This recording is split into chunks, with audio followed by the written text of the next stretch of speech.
एक छोटे से शहर में रहते हैं पंडित जी, जो न तो पंडिताई करते हैं न किसी पंडित के घर पैदा हुए हैं, लेकिन फिर भी पूरा शहर और अब तो इंटरनेट की बदौलत जाने कहां कहां के लोग उन्हें पंडित जी के नाम से ही जानते हैं। उनका असल नाम तो ब्रजभूषण है।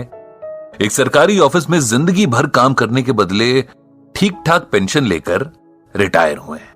घर में सिंपल सी वाइफ है, 2 बेटे हैं जो बड़े शहरों में अच्छे जॉब्स पर हैं।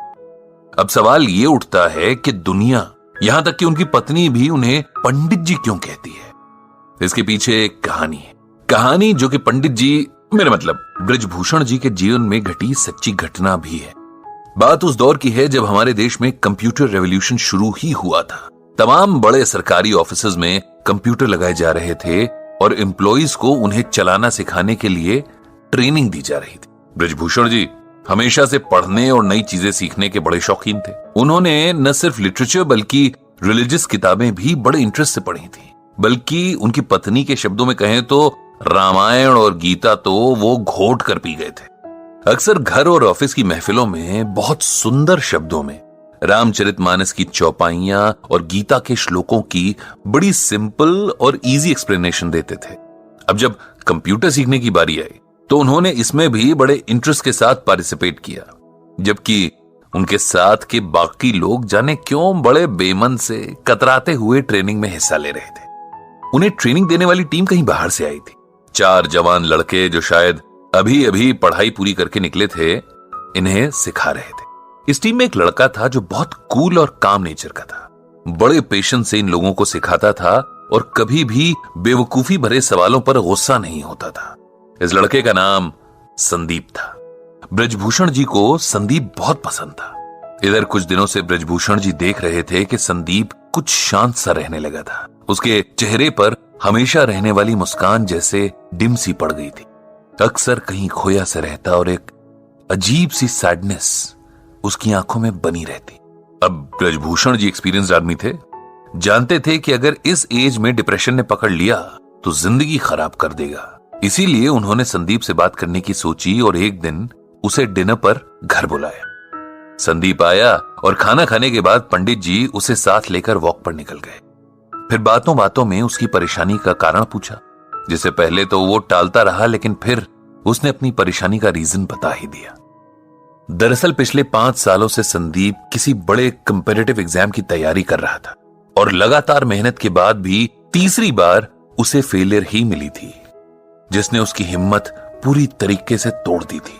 उसे लगने लगा था कि उसकी जिंदगी के 5 साल बस यूं ही वेस्ट हो गए और अब उसका कोई फ्यूचर नहीं होगा। इतनी मेहनत के बाद मिले फेलियर ने उसे चौथे और आखिरी मौके के लिए भी मायूस कर दिया था। वो अब आगे एग्जाम्स की तैयारी नहीं करना चाह रहा था और कहीं ना कहीं अपनी फेलियर के लिए खुद को ही गिल्टी मान रहा था, यानी दोषी ठहरा रहा था कि शायद उसकी मेहनत में ही कहीं कमी रह गई थी। यह सब सुनकर ब्रजभूषण जी ने तुरंत संदीप को श्रीमद् भागवत गीता का यह श्लोक सुनाया।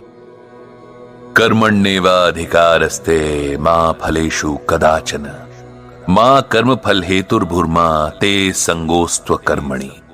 जानते हो संदीप, इसका मतलब क्या है, मीनिंग क्या है?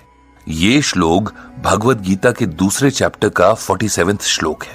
जब अर्जुन रणभूमि पर अपने सगे संबंधी, अपने गुरु, भाई और दोस्तों को देखकर युद्ध छोड़ देना चाहते हैं, तब भगवान उसे गीता का उपदेश देते हैं। और गीता का ये श्लोक तो संपूर्ण गीता की समरी जैसा ही है। इसका अर्थ अगर समझ लें तो जीवन की सारी परेशानियां दूर हो जाएं। संदीप ने पूछा कि आखिर क्या है इस श्लोक का अर्थ और इसमें ऐसा क्या है जो आप इसे हर परेशानी का सलूशन बता रहे हैं? ब्रजभूषण बोले, इसका अर्थ है कि हे अर्जुन, तेरा अधिकार कर्म करने में है, उसके फल में नहीं। तू कर्म के फल के प्रति आसक्त ना हो या कर्म न करने के प्रति प्रेरित ना हो। सिंपल वर्ड्स में कहें तो हम में से हर कोई कुछ भी करने से पहले उस काम के रिजल्ट के बारे में सोचता है। जैसे बच्चे पढ़ाई शुरू करने से पहले फर्स्ट आने की विश करते हैं। बिजनेसमैन दिन की शुरुआत में ही शाम तक मटेरियल पूरी तरीके से यूज हो जाने की विश करता है। इंजीनियर नक्शा बनाने से पहले ही कोई मास्टरपीस बनाने की ख्वाहिश रखता है। हाउसवाइफ सब्जी काटने से पहले ही सोचती है कि आज का खाना खाकर तो उसका परिवार उसकी तारीफ करेगा। हर कोई अपने हर काम से अच्छे फल की उम्मीद करता है, जबकि हमारे हाथ में सिर्फ और सिर्फ अपना काम करना है। उसका रिजल्ट क्या मिलेगा, कैसा मिलेगा, कैसे मिलेगा, इस पर ना तो हमारा कोई कंट्रोल है और ना ही राइट। ये सुनकर संदीप बोला, अगर हम रिजल्ट की इच्छा ही नहीं रखेंगे तो उस काम के लिए मोटिवेशन क्या रह जाएगा? ऐसे तो हम कोई भी काम बस टाइम पास के लिए ही करेंगे, नहीं? ब्रजभूषण जी बोले, नहीं, इसका यह मतलब नहीं कि हम अपने काम में इंटरेस्ट ना लें या अपने एफर्ट्स में कमी करें। इसका मतलब यह है कि हम ये समझ लें कि हमारे कंट्रोल में सिर्फ हमारा काम है। उदाहरण के लिए, एक बच्चे का काम पूरे साल भर अच्छे से पढ़ाई करना है, लेकिन परीक्षा का रिजल्ट और भी कई बातों पर डिपेंड करता है, जैसे कई बार कॉपी चेक करने वाले के मूड पर भी। ऐसे में यदि नंबर उस बच्चे की एक्सपेक्टेशन से कम आ जाते हैं तो उसे ना तो अपनी एबिलिटी पर शक करना है, न ही आगे मेहनत करने में कोताही करनी है। हमें हर हाल में अपना बेस्ट देना है। उसके बाद क्या होता है ये ईश्वर पर छोड़ देना है। किसान जब खेत में बीज बोता है, रात रात जागकर फसल को पानी देता है, तब वो अपना काम कर रहा है। लेकिन अगर सूखा पड़ जाए या उसकी फसल को कोई बीमारी लग जाए, तब किसान को अपने आप को इसकी वजह नहीं समझना चाहिए, क्योंकि ये बात उसके कंट्रोल में नहीं थी। जीवन में बहुत कुछ ऐसा है जिस पर हमारा कोई वश नहीं है, लेकिन खुद पर और अपने कर्म पर हमारा पूरा वश है। इसीलिए उसमें कमी नहीं रहनी चाहिए। जब हम इस बात को समझ लेंगे तो जीवन की छोटी बड़ी बातों में हौसला नहीं हारेंगे, खुद पर विश्वास रखेंगे और हमेशा अपना सर्वश्रेष्ठ देने के लिए तैयार रहेंगे। ब्रजभूषण जी की बातों ने संदीप पर जादू जैसा असर किया। उसने मन ही मन एक बार फिर पूरा जोर लगाकर परीक्षा की तैयारी करने का फैसला कर लिया था। कुछ दिन बाद जब ब्रजभूषण जी के ऑफिस में कंप्यूटर ट्रेनिंग पूरी हुई और सिखाने वाली टीम को विदा किया जा रहा था, तब संदीप ने सबको इकट्ठा किया और कहा, हम सबको हमेशा कुछ न कुछ सीखने के लिए तैयार रहना चाहिए। टीचर कहीं भी किसी भी रूप में मिल सकते हैं और हो सकता है कोई ऐसा टीचर मिल जाए जो लाइफ के लिए आपका एटीट्यूड ही बदल दे। मुझे भी यहां एक गुरु मिले जिन्हें जीवन का बहुत एक्सपीरियंस है और इस अनुभव को बांटना भी आता है। ये गुरु हैं ब्रजभूषण जी, जिन्हें मैं आज से पंडित जी कहकर पुकारूंगा, क्योंकि पंडित का अर्थ होता है ज्ञानी, ज्ञान देने वाला। साथ ही गुरु दक्षिणा में मैंने उनके लिए एक ब्लॉग तैयार किया है जिसका नाम रखा है गीता ज्ञान।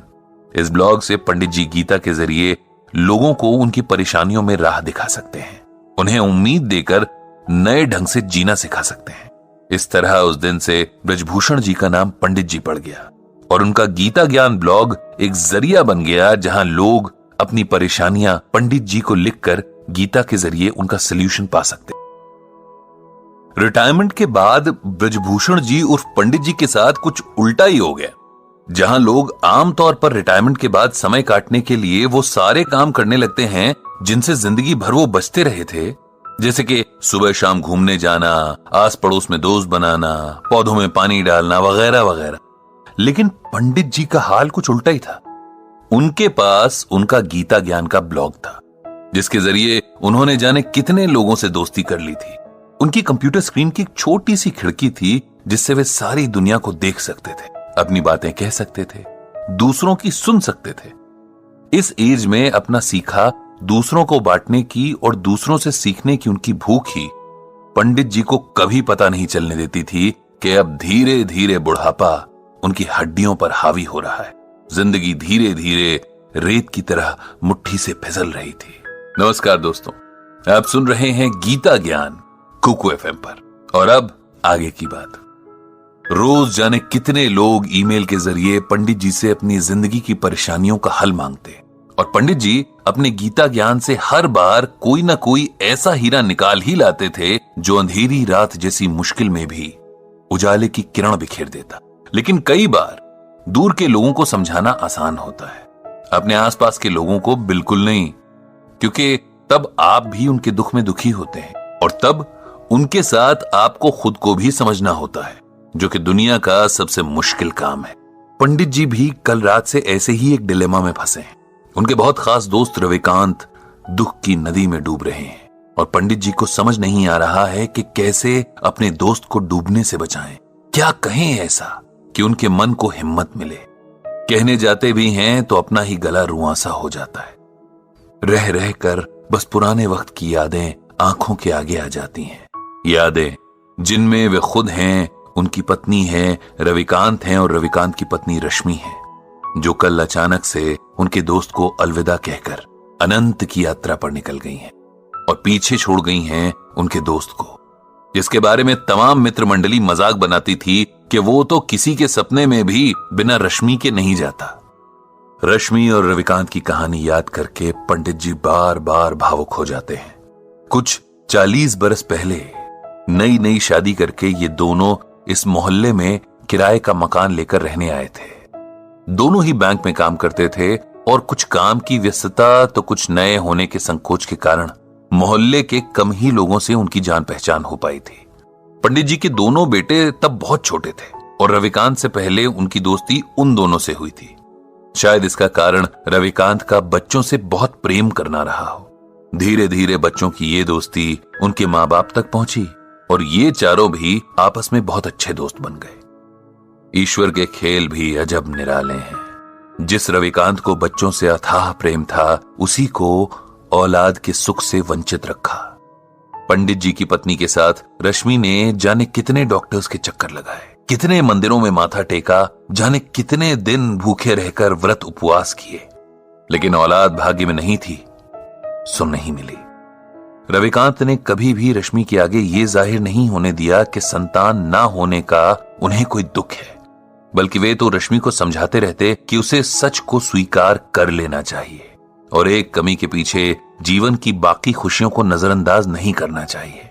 हालांकि रश्मि को यह मलाल सदा रहा कि वो मां नहीं बन सकी और वो हमेशा अपनी ममता पंडित जी के दोनों बेटों पर लुटाती रही। समय के साथ दोनों परिवारों की दोस्ती और मजबूत होती गई और हर सुख दुख एक दूसरे के सहारे आराम से निभता रहा। उन दोनों में अलग तरह का प्रेम और समर्पण भाव था। दोनों जहां जाते साथ जाते, यहां तक कि सब्जी लेने भी उनकी पसंद और नापसंद हैरान करने की हद तक एक थी। उनका स्वभाव भी एक जैसा, ऐसा लगता था कि जैसे दोनों की ही पर्सनालिटी एक ही रंग से लिखी गई थी। उनके मन एक ही सांचे में ढाले गए थे। एक दूजे के बिना उन दोनों की कल्पना भी नहीं हो सकती थी। और आज वही जोड़ा टूट गया था। जो अकेला छूट गया था, उसके बाकी बचे जीवन की कल्पना भी अब मन में सिहरन पैदा कर रही थी। किसी तरह बड़ी मुश्किल से रविकांत को सहारा देकर उन्होंने अंतिम क्रिया से जुड़ी विधियां करवाई थी। रविकांत का हाल ऐसा था कि जिसे देखकर पत्थर भी पिघल जाए। उसका विलाप, उसके आंसू देखकर तो मौत के देवता की आंखें भी भर आई होंगी। कभी मजाक में शायद रश्मि ने रविकांत से कहा होगा कि अंत समय में उन्हें गंगा किनारे जलाया जाए और उनकी अस्थियां मां गंगा की गोद में बहाई जाए।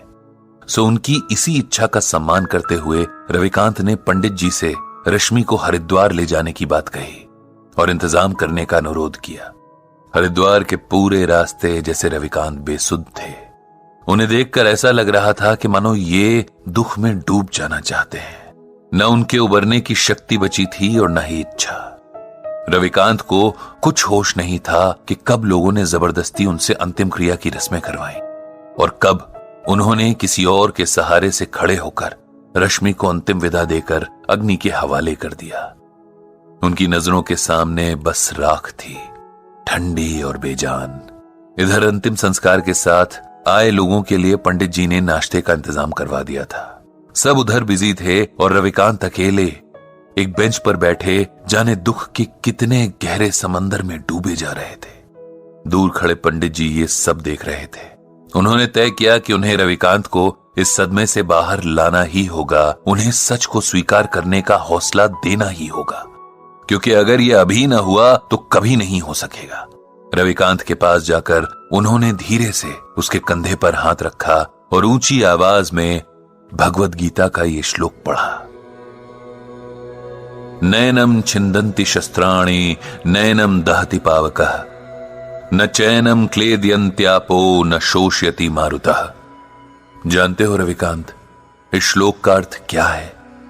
श्लोक का अर्थ है, आत्मा को न औजार काट सकते हैं, न आग उसे जला सकती है, न पानी उसे भिगो सकता है, न हवा उसे सुखा सकती है। आत्मा अजर और अमर है। यह श्लोक श्रीमद् भागवत के दूसरे अध्याय में है। उसी गीता में जो स्वयं भगवान श्री कृष्ण के श्रीमुख से अमृत बनकर बरसी और जिसकी ज्ञान गंगा में भीगने वाला हर मन मोक्ष पा लेता है। रविकांत का ध्यान आज सुनी हुई सारी बातों में बस इसी बात ने थोड़ा सा उसकी ओर खींचा। उन्होंने पंडित जी से पूछा कि उनके सुनाए श्लोक का यहां क्या मतलब है, क्या संबंध है? क्योंकि तुम शरीर और आत्मा का फर्क भूल रहे हो मेरे दोस्त। अपनी प्रिय पत्नी के शोक में तुम इस सच को अनदेखा कर रहे हो कि उसका सिर्फ शरीर नष्ट हुआ है, उसे चलाने वाली आत्मा नहीं, क्योंकि आत्मा तो अजर अमर है, एक शरीर से दूसरे शरीर की यात्रा करती है, एक जन्म से दूसरे जन्म का फेरा लगाती है। जो मिटा वो मिट्टी थी, जो जीवन शक्ति थी वो अब भी वही है, किसी और मिट्टी में जान फूंकने चली गई है। उसके लिए शोक करना बेकार है, ये उस आत्मा का अपमान भी है। उसे सम्मान के साथ विदा करना ही समझदारी है। यही बात हमें गीता में भगवान श्री कृष्ण अर्जुन को समझाने के बहाने समझा रहे हैं। हमारे मोह माया के बंधन हमें सच्चे लगते हैं, लेकिन सच सिर्फ एक है, और ये वही सच है जिसे भगवान श्री कृष्ण ने अर्जुन को बताया है कि आत्मा अजर और अमर है। इसीलिए शरीर के प्रति प्रेम रखना व्यर्थ है। तुम्हारी रश्मि की देह का साथ तुम्हारे साथ बस यहीं तक का था। इस सच को स्वीकार कर लो और उसकी मृत्यु को उसी भाव से स्वीकार करो जिस भाव से उसके साथ को स्वीकार किया था। माता पिता, बेटा बेटी, पति पत्नी, ये सब रिश्ते देह से जुड़े हैं। आत्मा इन रिश्तों से आजाद है। वो किसी अभिनेता की तरह बस किरदार निभाने तक देह में रहती है। किरदार खत्म तो आत्मा भी किसी और किरदार को निभाने निकल जाती है। जो अब तक जिया उसकी अच्छी यादों को समेट लो, वही जीवन की कमाई है। उसी के सहारे आगे का जीवन काटना है। उस आत्मा को प्रणाम करो और खुद को शरीर के मोह से आजाद करो। पंडित जी की इन बातों को सुनकर और भगवत गीता के श्लोक की व्याख्या सुनकर रविकांत के मन को ऐसी हिम्मत मिली जैसे किसी डूबते हुए को किसी मजबूत हाथ का सहारा मिल गया हो। जीवन के लिखे को स्वीकार करने की प्रेरणा ने जैसे उसके डगमगाते कदमों में ताकत भर दी थी। उसने तय किया कि अपनी मर चुकी पत्नी की यादों को सम्मान देते हुए अब उसकी मृत्यु की सच्चाई को भी सम्मान देगा और साथ ही और भी गहराई से श्रीमद् भगवत गीता के ज्ञान को समझेगा। इधर खुद पंडित जी का मन भी अब शांत हो गया था। उन्होंने मन ही मन श्रीमद् भगवत गीता और भगवान श्री कृष्ण को प्रणाम किया। उनको धन्यवाद दिया कि उन्होंने गीता के रूप में मनुष्य के लिए हर मुश्किल परिस्थिति का हल पहले से ही बता दिया है, बस उसे ढूंढने और समझने की जरूरत है।